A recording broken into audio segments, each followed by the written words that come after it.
Bienvenue à ce nouveau numéro de votre magazine Entretien. Un sujet d'actualité important à débattre dans ce nouveau numéro avec notre invité, le détournement, moi je dirais présumé, de 10 millions de dollars à la GECAMINE, la Générale des Carrières et des Mines SA, basée, vous le savez, dans la province du Haut-Katanga, précisément en ville de Lubumbashi. Pour en parler, notre invité est un expert comptable, un notable de l'espace Grand Katanga et également leader d'opinion. Il pense qu'il faut sauver la GECAMINE. Il estime qu'il faut mettre fin au détournement parce que la GECAMINE est une entreprise qui doit œuvrer au profit du développement, au profit des agents même qui y travaillent, leurs familles. Voilà pourquoi il tient à dénoncer cela. Notre invité est M. Joël Ndonji Tchoni. Bienvenue à vous. J'espère ne pas avoir massacré votre nom. Ndonji. Ndonji. Wow. Ndonji Tchoni Joël. Ouais. Voilà, leader d'opinion, notable katangais. Vous venez, je pense, tout droit de la province du Haut-Katanga. Vous êtes plus basé là-bas. Je viens du Lualaba. Vous venez du Lualaba. Bon, c'est cette province de l'espace Katanga. De l'espace Grand Katanga. Cette histoire vous attriste, ce détournement, moi je dirais présumé, de 10 millions de dollars américains. Les faits remontent, je pense, à une enquête de l'Inspection générale de finances.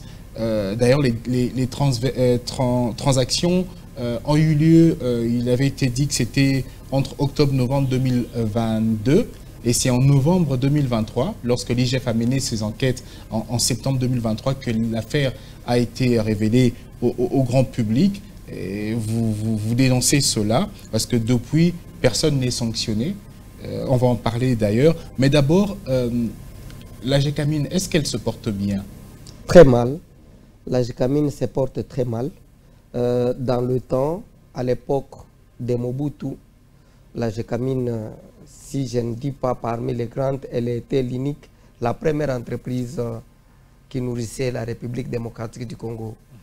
Certes, la GECAMINE a la direction dans le Haut-Katanga, mais ces mines sont beaucoup plus dans les Lualaba, là où il fait des exploitations. Cette grande entreprise étatique, qui n'est pas présentée à quiconque, à tout Congolais, même à l'extérieur du pays, a été un atout majeur à la contribution de l'économie ou à la relance de l'économie de notre pays. Chose grave aujourd'hui, ceux qui ont vécu à l'époque des Mobutu, qui ont vu la GECAMINE, aujourd'hui, s'ils essayaient de passer, ils vont pleurer. La GECAMINE ne va pas bien sur le plan personnel. Déjà, ils ne sont pas bien payés. Ils sont en train de souffrir. Les travailleurs sont en train... le salaire n'est pas conséquent par rapport au travail.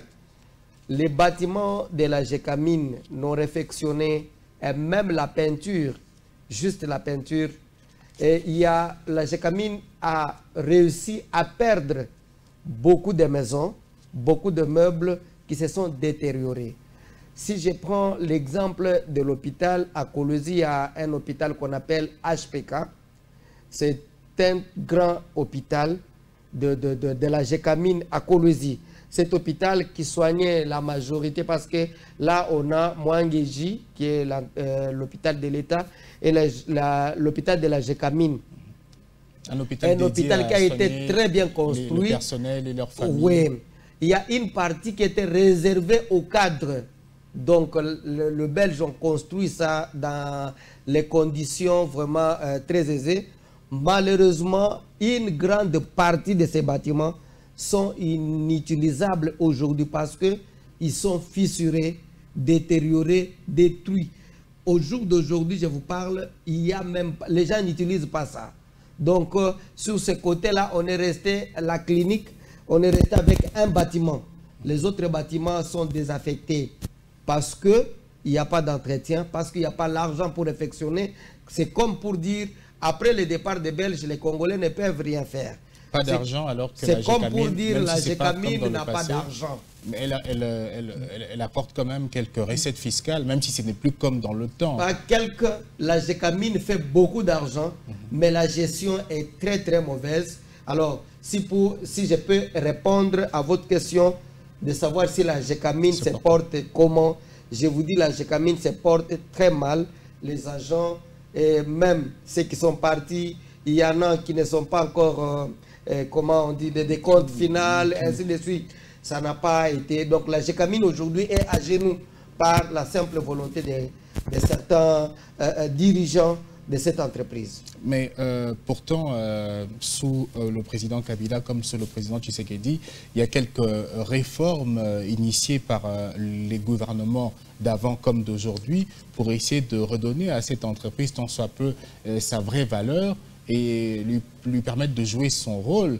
On a eu quelques gestionnaires qui ont été présentés comme des personnes assez, je dirais, assez habilitées à bien gérer.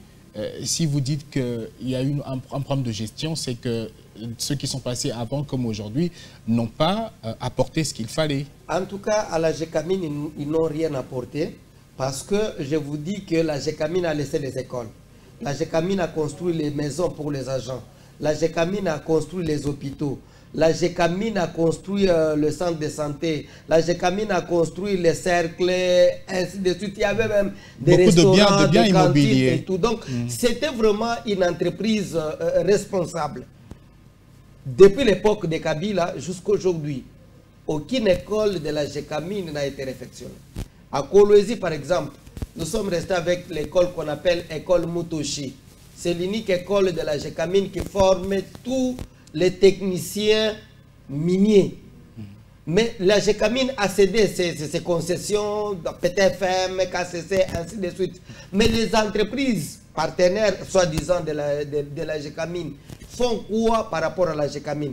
Toutes ces autres entreprises-là, les jours qu'ils vont partir, ils ne vont rien laisser en RDC. Parce qu'ils creusent. Ils n'ont pas de bureaux, ils n'ont pas d'hôpitaux, ils n'ont rien du tout. Donc, ce qu'on a eu de la Gécamine, on devait consolider ça, on devait entretenir. Malheureusement, au jour d'aujourd'hui, la Gécamine, les résultats, on les palpe. Les chefs de l'État, notamment le chef de l'État Félix, a eu de bonnes intentions. A de bonnes intentions, ils veulent la réforme, il a mis les gens. Malheureusement, ces gens-là qu'il a mis, ils sont en train de trahir sa confiance. Certes, le chef de l'État ne peut pas être partout. Non. Il se divise à travers différents certaines personnes en qui il donne la responsabilité. Ces derniers devaient agir comme lui. C'est ça l'image, en fait. Quand moi je nomme quelqu'un pour travailler à mon compte, c'est-à-dire c'est une partie de moi que j'ai mis là-bas. Malheureusement, les gens qui sont nommés, ils ne savent pas qu'ils sont les représentants des chefs de l'État. Tout ce qu'ils doivent faire là, ça doit refléter l'image des chefs de l'État. Les gens se sont permis de saboter l'image des chefs de l'État. Les gens se sont permis de saboter la bonne volonté. Parce que le chef de l'État, autour de lui, il a beaucoup de personnes qu'il peut désigner. Mais c'est ce qui manque aux Congolais, en fait. Quand on te donne une responsabilité, tout ce qui vient du coup dans la tête, en première position, comment je dois construire, comment je dois nourrir ma famille, comment je dois soigner mon image. On oublie l'image de la personne qui a porté sa confiance en soi. On oublie même la mission principale. Or, la mission principale pour le chef de l'État, c'est la vie des Congolais au centre de tout. Justement, Monsieur Joël, qu'est-ce qui ne marche pas? Les personnes choisies pour gérer cette entreprise ne viennent pas avec le même esprit que le chef de l'État, vous l'avez dit. Oui. Donc, c'est ce qui ne marche pas. Qu'est-ce qu'il faut alors faire finalement? Parce que qu'est-ce qui rassure que ceux qui viendront après feront mieux? Il y a eu les erreurs, il faut les corriger. Certes, même le chef de l'État l'a reconnu. Il a dit qu'on a commis les erreurs dans le passé, mais plus jamais, plus rien ne sera fait comme avant. Il l'a dit dans son discours d'investiture. Il l'a dit dans son discours d'investiture. Il a dit nous allons corriger toutes ces erreurs. Notamment, la première erreur que je conseillerais au chef de l'État de corriger, c'est celui du choix des collaborateurs.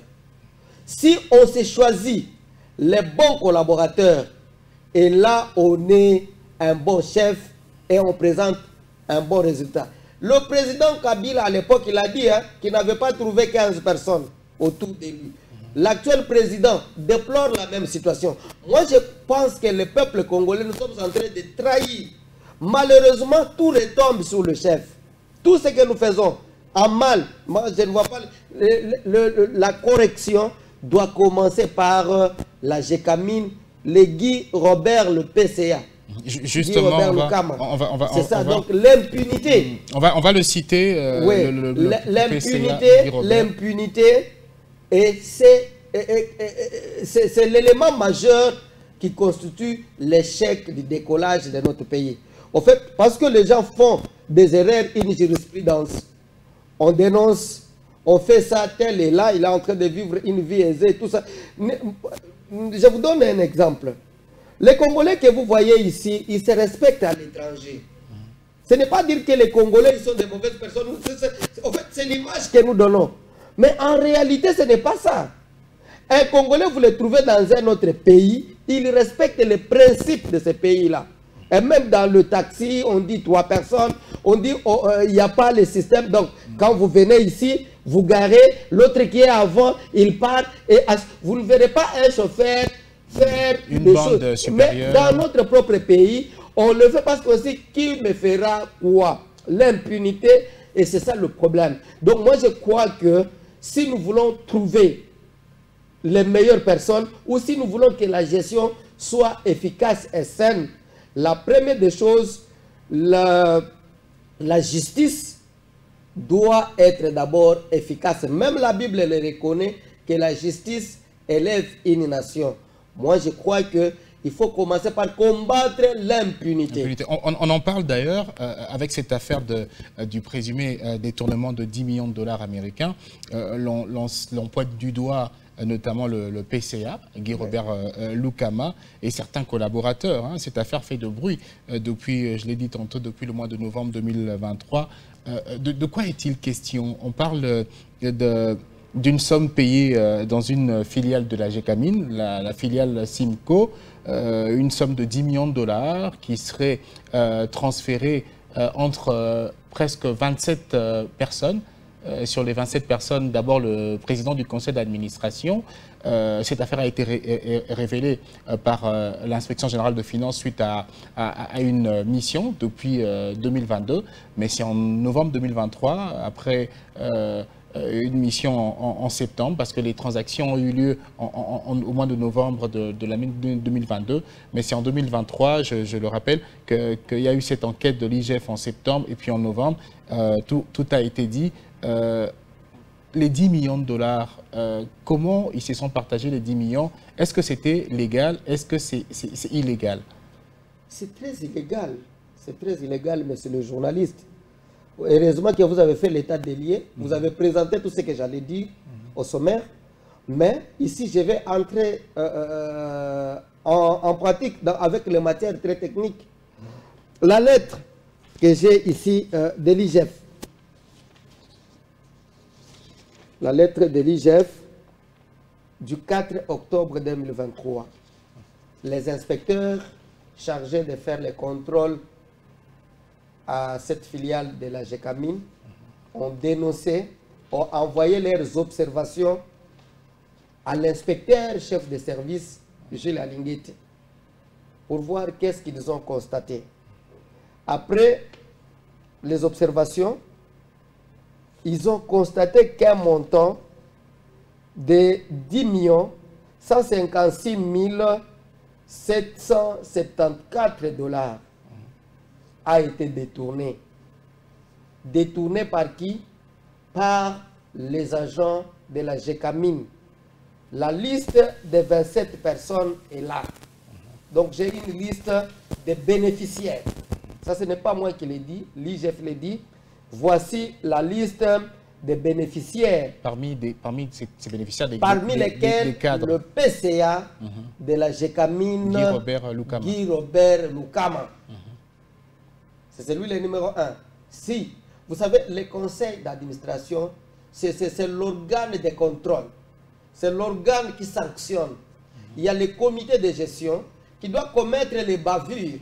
Mais on ne peut pas accepter que toi qui es censé donner l'orientation de l'entreprise, toi qui détiens la vision de l'entreprise, toi qui détiens le bâton de commandement, toi qui peux punir, te trouver dans des affaires sales comme ça, ça fait très mal. C'est pourquoi ici, je ne veux même pas parler des consorts. Je voulais seulement parler du PCA lui-même qui a autorisé ce genre de magouilles. L'IGF fait étape de ces montants détournés à l'espace de 3 mois seulement. Le nom de tout le monde est là. Je crois que les documents ont circulé même sur les réseaux sociaux. Bien sûr, plusieurs structures, même la société civile, des ONG ont dénoncé cela, demandant à la ministre du portefeuille de suspendre le président du conseil d'administration, également tous les agents concernés. Jusque-là, rien n'est fait. Quelle est légèreté d'abord? Et si vous voyez ce montant a été récupéré manuellement, pas de transactions bancaires comme vous le dites là. Parce qu'on a dit, il y a eu certes des OP, mais les OP là, au nom des individus. Alors que les transactions pouvaient passer au nom des institutions. C'est l'institution telle, selon les contrats, tout pouvait venir à la GECAMIN, et c'est la GECAMIN qui pouvait maintenant ordonner les dépenses, soit au nom de tel, soit au nom de encore qu'il faille justifier le pourquoi de ce paiement. Voilà. Mais ici, le motif qui montre le détournement, c'est l'IGF dit quoi dans sa lettre? On a constaté que plusieurs OP dans les noms des individus là, avec comme motif soit dotation spéciale. C'est quoi la dotation spéciale? Je vous ai dit que moi je suis économiste, je suis comptable. Dotation spéciale en quoi? Ça n'explique pas. Dans des avantages de plus, en dehors des avantages déjà reconnus. Voilà. Soit collation spéciale. Toutes les collations doivent avoir un nom. Il y a les libellés collation par rapport à telle activité. À telle mission. Telle mission, telle réunion, cachée, autant. On donne même la date de cette activité là-bas. Exactement. Collation spéciale par rapport avec quelle activité que vous avez fait. Collation spéciale, soit encore non spécifiée. Donc on élabore un OP sans libellé. On paye quand même 1 million. On paye quand même 3 millions. On sort quand même autant de millions. Avec un OP sans libellé. Et ça, même si on dit présumé, comment, déjà ça c'est du vol même. C'est du vol. On ne peut pas sortir l'argent sans libellé, sans explication. On sort quand même... Et si les inspecteurs de l'IGF n'avaient pas découvert cette affaire, on ne saurait pas que des personnes se seraient partagées cette somme. Oui, et puis vous savez ça, pourquoi on a découvert pourquoi. Et ils volaient ça pourquoi? Parce que depuis un certain moment, l'IGF a mis sous contrôle d'accompagnement toutes les filiales de la GECAMIN. Alors que c'était malheureusement, Simco était hors cette ligne-là. Et là, ils ont profité de cette occasion-là pour saigner cette entreprise. C'était juste avant que l'IGF, que ça passe sous contrôle, sous contrôle de l'IGF. Alors, ils se sont donné ces montants-là, qui est inexplicable. Malheureusement pour eux, quand ça passe sous contrôle de l'IGF essaie d'enquêter jusqu'aux activités d'avant. Exactement. En fait, les contrôles peuvent être antérieurs. En fait, le contrôle, il est toujours antérieur. Vous avez mené les activités pendant 5 ans. L'IGF fait commencer. Il dit, ça part de telle année à telle année. Il faut contrôler, même c'est déjà passé. En comptabilité, 10 ans avant, on ne peut pas détruire un document financier. Il y a les gens, peut-être même les ministres, les autres, qui se réjouissent aujourd'hui, on ne les a pas encore découverts. Ils disent, non, non, moi je suis en train de bien voler. On peut te rattraper même après, après ta retraite. Ça peut suivre. Si on contrôle, on trouve que dans ton mandat, tu avais commis des dégâts, ça peut toujours t'arriver. Qu'ils ne puissent pas chanter la victoire avant la guerre. Et là, maintenant quand ils ont découvert, les inspecteurs ont demandé à Linguet d'inviter les gestionnaires de la GECAMIN pour être auditionnés par les inspecteurs des trucs. Et nous, quand on a saisi ça, moi, dans mon coin, on m'appelle l'avocat du peuple. Je ne tolère pas les injustices sociales. En fait, ça dépend. Le développement d'un pays, quand on donne un projet de société par le président de la République, chacun prend une partie, il a fait la sienne. Donc, il doit s'approprier. Moi, je me suis approprié ce qu'on appelle la justice sociale. Moi, je n'aime pas qu'on puisse traiter d'une manière injuste un Congolais. Et quand j'ai lu ça, j'ai initié des marches. Première marche, on avait à peu près 2500 personnes. Deuxième marche, sous la pluie. Sous la pluie, je dis bien, on a quitté, ceux qui connaissent Kolwezi, les dispensaires de Kolwezi jusqu'à la poste. J'ai tenu un meeting sous la pluie. Il y avait des femmes, les hommes et les bébés, même les jeunes. Tout le monde n'était pas d'accord. Parce que, au fait, on peut dénoncer. Chacun de nous a une partie à jouer. Et nous nous sommes dit, nous n'allons pas laisser passer. Nous allons mettre la pression pour que la justice soit faite et pour que la GECAMIN soit établie dans ses droits. Les droits de la GECAMIN, ce sont les dépendants des agents de la GECAMIN. Tous ces gens qui travaillent à la GECAMIN. Les droits de la GECAMIN, c'est toute la population qui s'est fait soigner dans les hôpitaux de la GECAMIN. C'est toutes les populations qui amènent leurs enfants dans les écoles de GECAMIN. C'est tout Congolais qui bénéficie des actions de l'État grâce au financement de la GECAMIN. Parce que dans le budget de l'État que vous voyez là-bas, la GECAMIN y contribue par le fisc, tout ce que la GECAMIN paye à l'État congolais. D'ailleurs, le gouvernement parfois donne à la GECAMIN des assignations. Voilà, autant vous devrez mobiliser. Certainement. Autant. La GECAMIN mobilise et cet argent est amené dans le trésor public. Et là, le chef de l'État autorise qu'on implémente les actions sur terrain. Quand on asphalte une route, on fait... Moi, je suis aussi bénéficiaire de l'argent de la GECAMIN. Et là, je me suis dit, je ne peux pas me taire. J'ai fait une marche, j'ai fait la deuxième marche. Et là, après, on a eu de nouvelles informations que l'IGF a appelé ces gens-là. Et on les a confrontés. Et le rapport a été fait. Le rapport a été fait. Dans ce rapport, on a conclu que ces agents ont détourné l'argent de la GECAMIN. Parce qu'on ne pouvait pas parler d'avantages, parce que les avantages reconnus notamment au mandataire, l'IGF l'a dit, sont bien établis par le Premier ministre. La convention notamment et tout. À travers l'Assemblée générale de l'entreprise. Oui. Ça ne rentre pas dans leurs avantages ici. Alors, l'IGF fait des recommandations. Il dit qu'il faut que ces gens soient transférés devant les instances judiciaires. Il faut que ces gens-là soient suspendus préventivement. Il faut que ces gens-là retournent cet argent-là. L'argent. Parce qu'on ne peut pas se réjouir parce que quelqu'un est en prison. Nous, on gagne quoi? La prison d'un individu, ça veut dire quoi? Ça ne veut pas forcément pas dire qu'on restitue l'argent. Il faut restituer. Moi, personnellement, ce que j'attends, c'est que cet argent-là, que Guy Robert et sa bande retournent l'argent à la GECAMIN. Que cet argent soit profitable à tout le monde.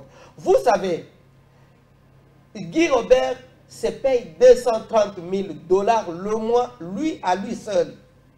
Vous savez le salaire d'un militaire. Vous savez combien touche un enseignant. Si on prend seulement les 230 000 $, divisé par 200 $ ou 250 $, on aurait payé combien de militaires? Et ces militaires-là, motivés au front, combien d'exploits qu'on aurait vécu et comment on ne pouvait pas récupérer certaines zones sous occupation des rebelles aujourd'hui. Que vaut la vie de ces 27 personnes par rapport à Bunagana? Que vaut la vie de ces 27 personnes par rapport aux zones sous contrôle des ennemis? Parce que les militaires n'ont pas de moyens. Est-ce que nous pouvons tolérer ça? C'est inadmissible. Mais l'IGF a fait sa part. Vous avez manifesté également. Jusque-là, la justice n'est pas encore officiellement saisie. C'est, je pense, à la ministre du portefeuille aussi de jouer son rôle. J'y arrive. Le dossier est transmis au ministre des portefeuilles. Parce que la GECAMIN est gérée par ce ministre-là. Le ministre des portefeuilles, qu'est-ce qu'il pouvait faire? J'ai l'accusé de réception de la lettre de l'IGF. C'est depuis le 16 novembre que l'IGF a transmis sa note technique du dossier Jekamine. À la suite de son rapport d'enquête. À la suite de tout ça. Malheureusement, force est de constater qu'il y a du calme de ce côté-là. Je me dis pourquoi le ministre protégerait ces PCA là-bas. Et dans les ondits, on dit le DIRCAB du ministre du portefeuille est censeur à la Jekamine. Ce qui me pousse, je ne confirme pas, à dire que... Censeur, donc représentant de la ministre je le soupçonne au sein de l'administration. Il est un courant de transmission entre le ministère et la Jekamine. Et si il y a eu ce genre de détournement, je ne m'imagine pas que le DIRCAB ne le saurait pas. Alors, vous ne confirmez rien non plus. Je n'affirme pas, étant donné que le DIRCAB là est l'oncle direct du ministre, ça pose problème. Moi, je crois ici, c'est une occasion pour moi, de demander au ministre. Je crois que le ministre travaille pour le chef de l'État et pour le peuple. C'est pourquoi même on refuse des fois qu'on amène les membres de la famille dans nos institutions. Ça bloque des fois. Parce qu'il y a... On te nomme, tu prends ton père, tu prends qui à de la complaisance. En cas de problème, la famille t'oblige, la famille te met la pression. Moi, je crois que le ministre ne travaille pas pour son oncle là, qui est le DIRCAB. Le ministre, il est le ministre de l'État congolais.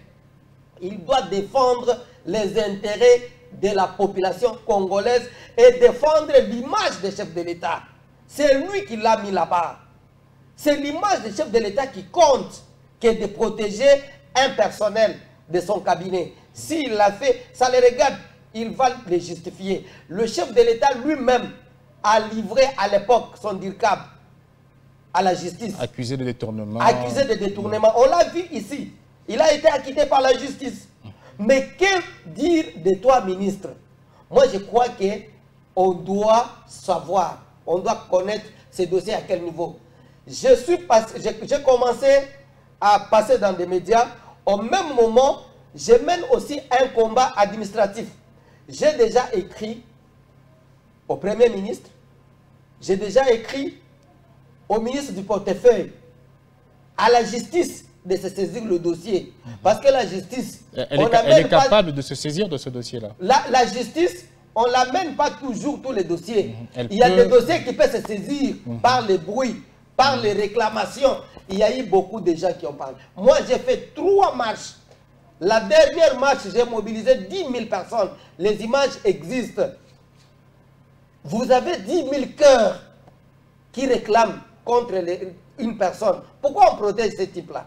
Qui est derrière ce monsieur? Moi, je crois que ici, la justice doit se saisir du dossier. Au cas où ça continue de traîner. Le ministre du portefeuille doit d'abord suspendre préventivement ces gens-là. Entre guillemets, on me dit qu'on les a interdits de toucher les salaires, des primes et tout ça. Et ça prouve qu'ils ont détourné. Mais ça ne suffit pas. Parce qu'ils sont encore en fonction. Ils sont en fonction. Ils mangent bien. Quelqu'un qui touche 198 000 et 230 000 $ le mois, vous ne le payez pas. Il a déjà l'assurance vie. Même si on ne le paye pas 10 ans après, il vivra toujours. Mais ce que nous voulons, c'est que l'argent soit retourné. En dehors de ça, ce que vous devez savoir de M. Guy Robert, c'est quoi? Ce monsieur n'est pas seulement PCA de la Jekamine. Je ne sais pas s'il est expert congolais. Je ne sais pas. Guy Robert est PCA à la Jekamine. On le paye 125 000 $ le mois. 125 000 $ le mois à la Jekamine. Ce monsieur est PCA à Estelle. Vous connaissez Estelle, non? Estelle qui est... Oui. Il est PCA là-bas. Dites-nous, parce que ceux qui nous suivent ne savent pas, Estelle... C'est une entreprise de l'État aussi. Je vais chercher le sigle, ça c'est quoi? Je crois, j'ai écrit quelque part, société, quelque chose comme ça. Je vais donner la Mais c'est une société qui appartient à l'État congolais. Il est PCA à Estelle. On le paye là-bas 37 000 $. Toujours c'est même Guy Robert. Il est administrateur chez Sicomine. On les paye là-bas 18 000 $.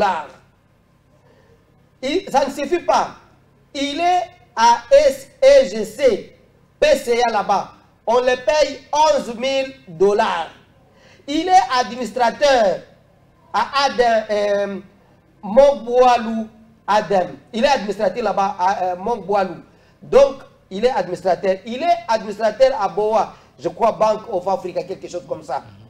C'est la même personne.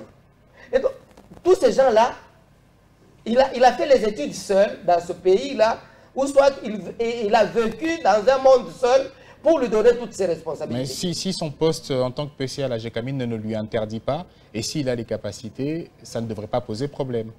Monsieur le journaliste, qu'il n'y ait pas l'incompatibilité, mais est-ce qu'en tant qu'humain, comment on peut cumuler ces fonctions comme ça?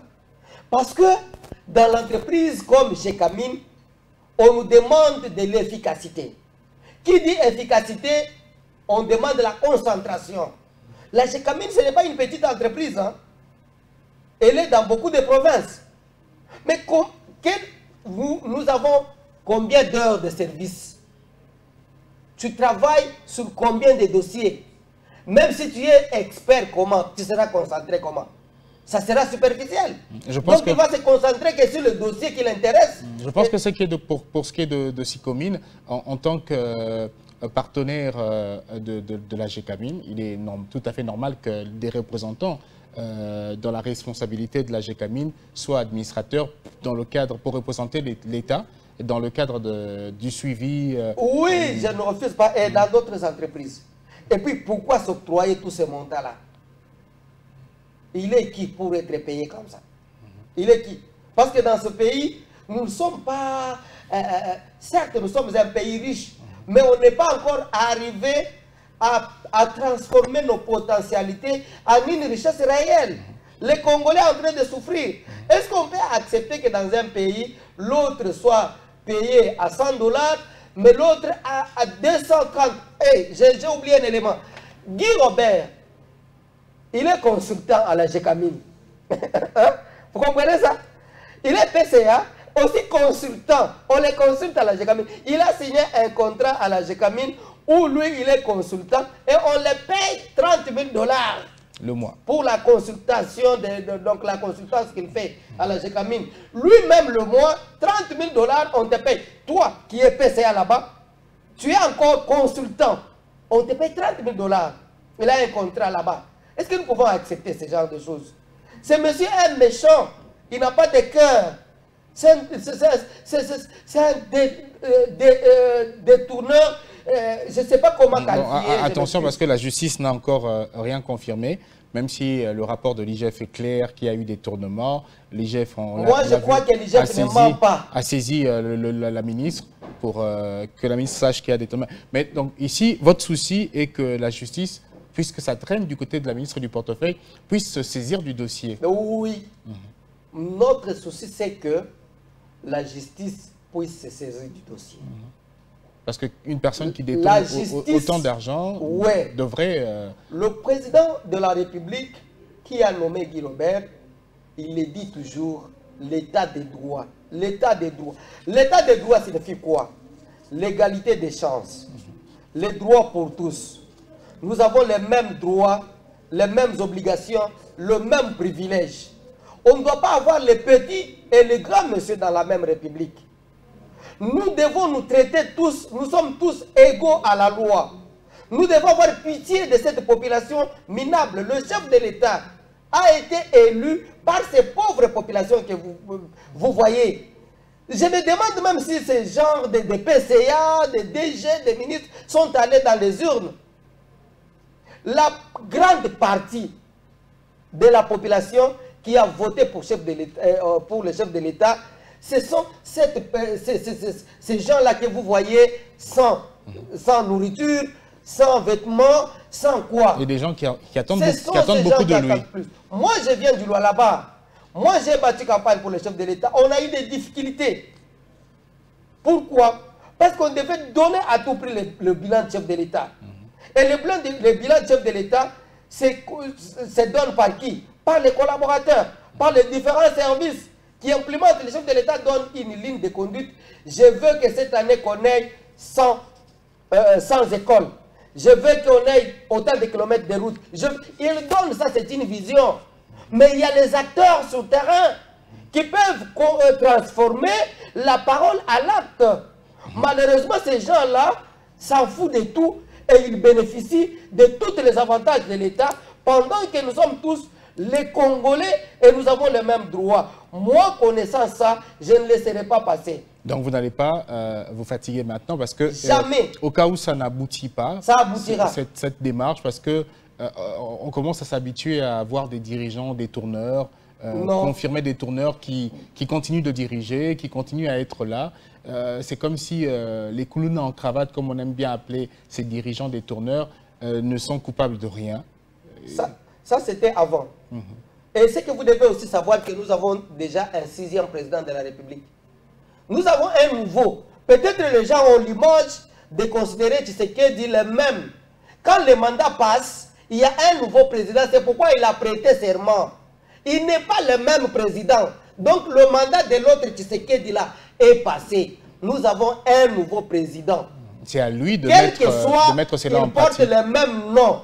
Et même le président sait qu'il ne doit pas se comporter comme la même personne passée. Peut-être que les gens voient Tshisekedi qui était là, ils font allusion au nombre de 5 ans passés, ils ajoutent. Non, nous sommes dans un nouveau quinquennat et la mentalité doit changer. Le président de la République sait, et heureusement que nous avons un président de la République qui reconnaît.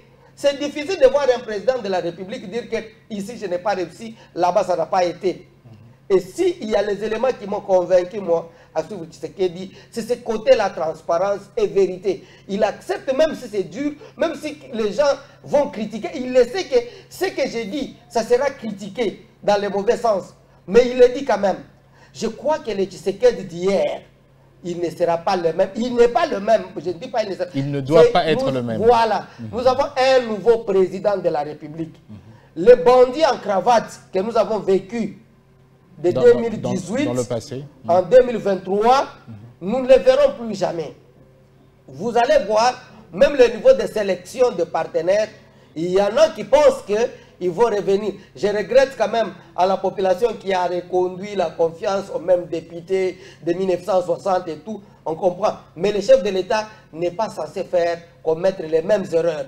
Il a besoin de nouveaux animateurs à qui il doit donner une nouvelle vision, en qui il doit donner les instructions claires et nettes et ils doivent exécuter. Et même l'appareil juridique doit être changé, doit comprendre que le président avec qui nous avons travaillé le mandat passé n'est pas le même. Nous sommes censés nous adapter au rythme de travail nouveau. Merci à vous, Monsieur Joël Dondji Tchoni.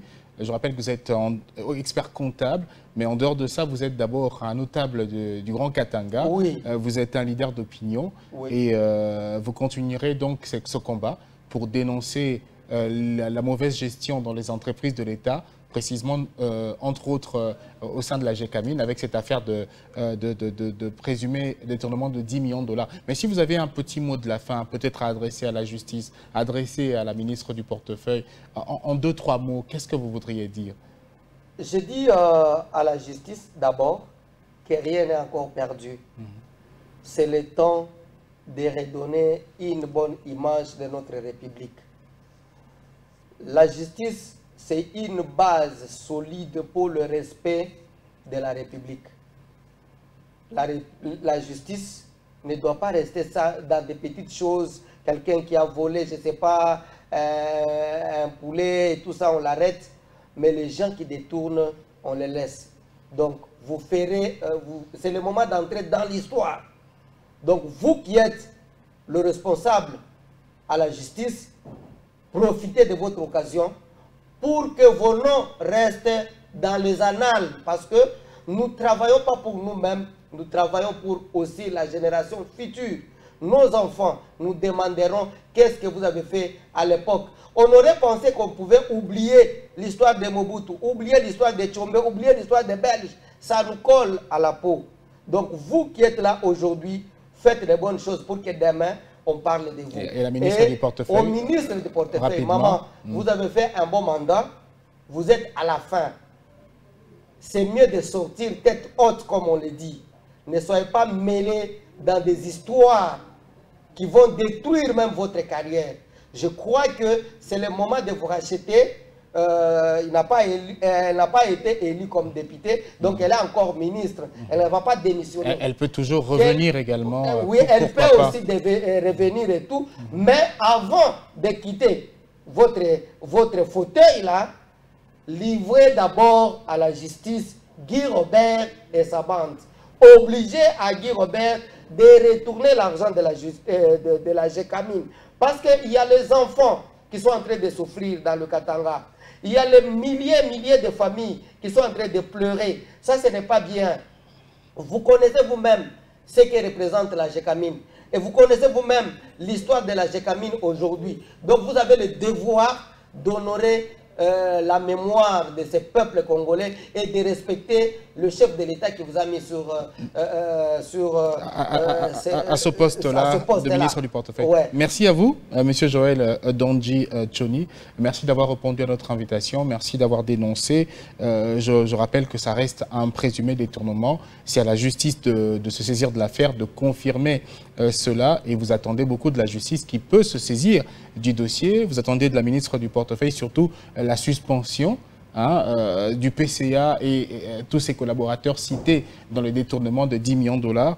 On l'a même diffusé à travers nos différentes éditions du journal télévisé. Plusieurs structures de la société civile ont dénoncé cela et ont demandé aux instances de la justice de notre pays de se saisir du dossier pour permettre à ce que vérité puisse primer. Merci encore une fois à vous et on espère qu'on vous recevra très prochainement pour nous dire qu'il y a une suite sur votre plaidoyer en tant que Congolais. C'est moi qui vous remercie. Donc mon combat ne s'arrête pas tant que Guy Robert est à la GECAMIN. Je continuerai à tous les enfants de la GECAMIN qui pleurent. Sachez que notre combat ne va pas s'arrêter. Nous allons continuer. Nous comptons sur la confiance chef de l'État. Il va changer les choses. Merci encore à vous. Merci également à l'équipe technique qui nous a accompagnés pour le tournage de ce nouveau numéro de votre magazine Entretien. Merci à vous de nous avoir suivis. N'hésitez pas, pour ceux qui auront à vouloir dire le contraire de ce qui a été dit, de nous contacter également. En tout cas, l'expression reste libre pour les uns et les autres. Merci encore une fois et à très bientôt.